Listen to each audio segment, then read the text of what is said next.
Assalamualaikum warahmatullahi wabarakatuh. Perkenalkan, nama saya Muhammad Rizal Saifur Rahman dari kelas TI 18D1 dengan NIM 311810374. Oke, di sini saya akan mempresentasikan sebuah tugas rangkuman PKS penjamin kualitas software dari chapter 1 sampai chapter 6. Oke. Baik, untuk chapter yang pertama yaitu pembahasan tentang tantangan kualitas perangkat lunak. Oke. Keunikan jaminan kualitas perangkat lunak. Garansi terbatas. Di sini fitur dagal tidak memberikan jaminan, baik tersurat maupun tersirat, dengan sehubungan dengan kinerja, keandalan, atau kesesuaian AMGAL untuk semua yang ditentukan tujuan. Fitur dagal ini tidak menjamin bahwa perangkat lunak atau dokumennya akan memenuhi kebutuhan Anda. Selanjutnya, fitur dagal tidak akan menjadi bertanggung jawab atas segala kerusakan insidental, langsung, tidak langsung, atau konsekuensial timbul akibat dari data yang rusak, biaya pemulihan, kerugian laba, dan ketiga klaim pihak. Perangkat lunak dilisensikan sebagaimana adanya. Pembeli mengasumsikan risiko bahaya lengkap yang berasal dari penerapan program AMGAL, kualitas dan kinerja. Next.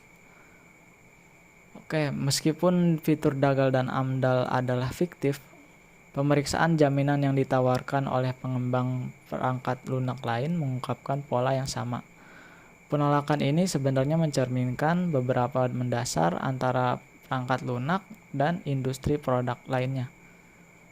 Perbedaan tersebut dapat dikategorikan sebagai berikut. Yang pertama adalah kompleksitas produk. Yang kedua, visibilitas produk. Yang ketiga, pengembangan produk dan proses produksi. Selanjutnya, keunikan dari proses pengembangan perangkat lunak. Yang pertama, kompleksitas tinggi dibandingkan dengan produk industri lainnya. Yang kedua, produk tidak terlihat. Yang ketiga, peluang untuk mendeteksi cacat atau bug yaitu terbatas pada produk fase pengembangan. Next. Metode dan alat SQE yang dibahas secara khusus ditujukan untuk kebutuhan pengembangan dan pemeliharaan perangkat lunak profesional. Aktivitas di mana kualitas masalah muncul dalam bentuk yang paling ramah dan di mana kerugian yang paling menyakitkan adalah mengharapkan.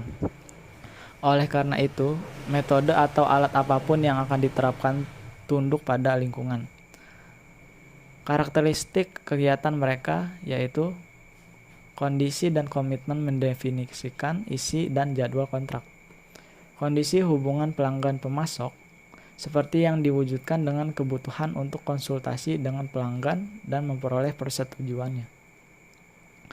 Kemudian setelah menyelesaikan bab ini, kita dapat mengidentifikasikan karakteristik unik dari perangkat lunak sebagai produk dan sebagai proses produksi yang membenarkan perlakuan terpisah terhadap masalah kualitasnya. Lalu, kenali karakteristik di lingkungan di mana soft profesional pengembangan dan pemeliharaan peralatan berlangsung. Kemudian, jelaskan kesulitan lingkungan utama yang dihadapi oleh perangkat lunak mengembangkan tim man dan pemeliharaan sebagai akibat dari lingkungan di mana mereka beroperasi.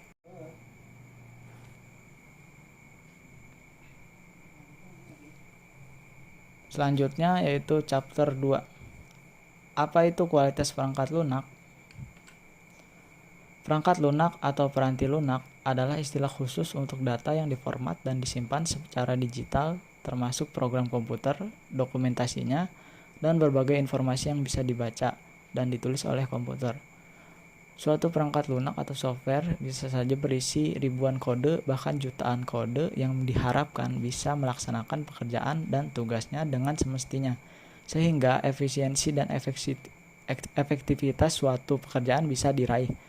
Oleh sebab itu, suatu perangkat lunak haruslah terjamin kualitasnya dengan melakukan pengujian dan memenuhi standar kelayakan. Kemudian kesalahan dan kegagalan perangkat lunak. Klasifikasi penyebab kesalahan perangkat lunak. Yang pertama, penyebab error pada perangkat lunak, kesalahan dalam pendefinisian kebutuhan. Kemudian kesalahan komunikasi antara klien dan developer. Kemudian penyimpangan kebutuhan perangkat lunak secara sengaja. Selanjutnya kesalahan desain logi.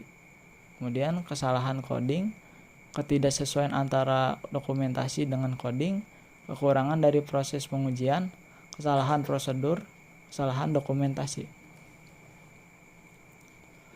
Kualitas perangkat lunak.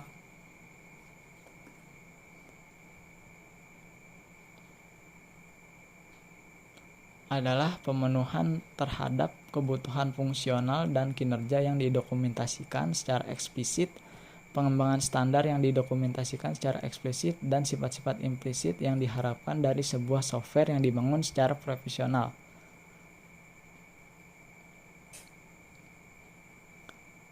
Jaminan kualitas perangkat lunak atau Software Quality Assurance atau SQA adalah aktivitas pelindung yang diaplikasikan kepada seluruh proses perangkat lunak.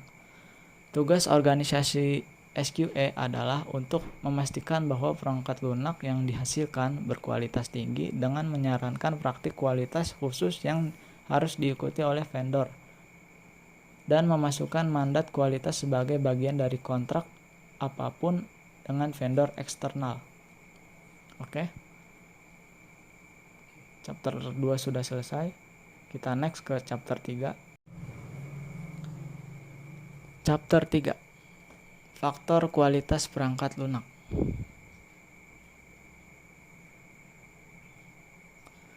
Kebutuhan akan persyaratan kualitas perangkat lunak yang komprehensif. Pentingnya definisi komprehensif dari persyaratan.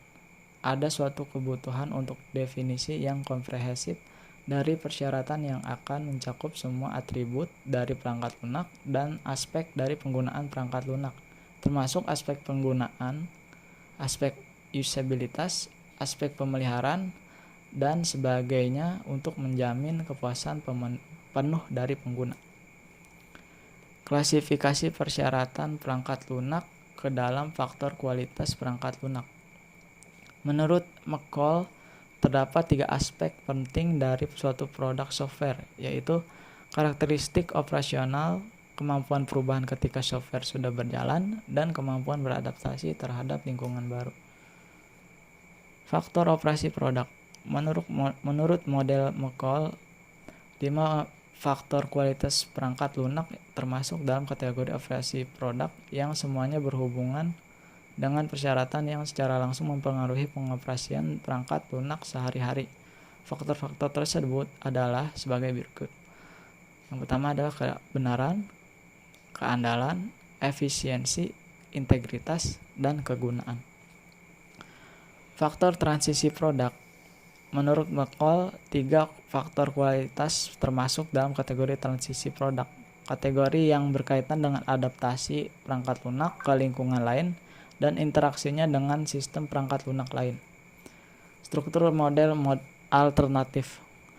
Namun demikian, terlepas dari kesamaannya, kategori yang digunakan oleh model faktor alternatif dan klasifikasi faktor spesifik ke dalam kategori ini berbeda dari yang ditawarkan oleh model McCall, yaitu membandingkan struktur ketiga model menurut faktor dan klasifikasinya ke dalam kategori. Kesimpulan dari bab 3 ini yaitu faktor kualitas perangkat lunak merupakan salah satu pendekatan atau metode yang di dalamnya terdapat beberapa karakteristik sebagai modal untuk menilai dan memastikan kualitas pada software. Chapter 4. Komponen sistem jaminan kualitas perangkat lunak. Gambaran umum. Komponen praproyek. Komponen praproyek telah didefinisikan secara memadai dengan mempertimbangkan sumber daya yang dibutuhkan, jadwal dan anggaran. Tinjauan kontrak. Klarifikasi yang dipersyaratkan pelanggan, review jadwal proyek dan perkiraan kebutuhan sumber daya, evaluasi kapasitas staf profesional untuk melaksanakan proyek yang diusulkan. Kemudian, evaluasi kapasitas pelanggan untuk memenuhi kewajibannya, evaluasi risiko pengembangan. Setelah itu, komponen siklus hidup suatu proyek perangkat lunak. Tahap siklus hidup pengembangan. Komponen-komponen infrastruktur untuk pencegahan kesalahan dan peningkatan, prosedur dan instruksi kerja, dukungan perangkat berkualitas, pelatihan, instruksi dan sertifikasi staf, tindakan pencegahan dan korektif, manajemen konfigurasi, pelaksanaan kontrol pada dokumentasi.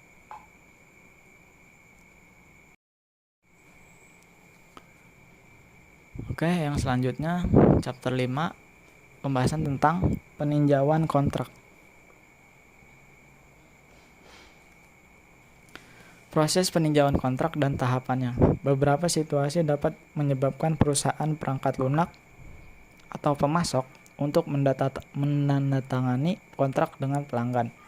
Yang paling umum diantaranya adalah partisipasi dalam tender, pengajuan proposal sesuai dengan RFP pelanggan, penerimaan pesanan dari pelanggan perusahaan, penerimaan permintaan atau pesanan internal dari departemen lain dalam organisasi. Tujuan peninjauan kontrak. 2 tahap peninjauan kontrak, yaitu tujuan dari peninjauan draft proposal adalah untuk memastikan bahwa kegiatan-kegiatan berikut telah dilaksanakan dengan memuaskan. Tujuan dari draft kontrak adalah untuk memastikan bahwa kegiatan berikut telah dilakukan dengan memuaskan. Kemudian, implementasi tinjauan kontrak untuk proposal utama. Proposal utama adalah proposal untuk proyek yang dicirikan oleh setidaknya beberapa hal berikut: proyek berskala besar, kompleksitas teknik yang sangat tinggi, area profesional baru untuk perusahaan, dan kompleksitas organisasi yang tinggi. Pelaksanaan proses tinjauan kontrak untuk proyek besar biasanya melibatkan kesulitan organisasi yang substansial. Beberapa cara untuk mengatasi kesulitan-kesulitan ini disarankan di sini, yaitu mengikuti tinjauan faktor-faktor yang menyebabkan kesulitan untuk menyelesaikan tugas dengan lancar. Kesimpulan dari bab 5 atau chapter ini, dengan itu kita dapat menyimpulkan bahwa proyek internal yang dilaksanakan bagi pelanggan internal lebih rentan terhadap kegagalan daripada proyek yang dikontrak oleh perusahaan luar. Pengembangan dan rencana kualitas pada chapter 6. Pengembangan dan rencana kualitas. Pengembangan dan rencana kualitas adalah elemen utama yang diperlukan untuk kepatuhan proyek dengan standar 9000.3 atau dilihat bagian 4.2 dan 4.4 dari ISO pada tahun 1997, dan bab ini didedikasikan untuk mempelajari pengembangan proyek dan rencana mutu, tujuan dan elemennya. Risiko pengembangan adalah keadaan atau properti dari tugas atau lingkungan pengembangan yang jika dimungkinkan kegagalan proyek atau Roponen dan Litinen pada tahun 2000. Departemen Pengembangan Perangkat Lunak dapat menikmati keuntungan sebagai berikut, yaitu menghindari pembengkakan anggaran, menghindari kerusakan pada proyek lain yang disebabkan oleh penundaan pelepasan tenaga profesional, Yang terakhir, menghindari hilangnya status pasar. Oke, mungkin cukup sekian presentasi dari tugas PKS rangkuman chapter 1 sampai 6 yang bisa saya sampaikan. Kurang lebihnya mohon maaf. Terima kasih. Wassalamualaikum warahmatullahi wabarakatuh.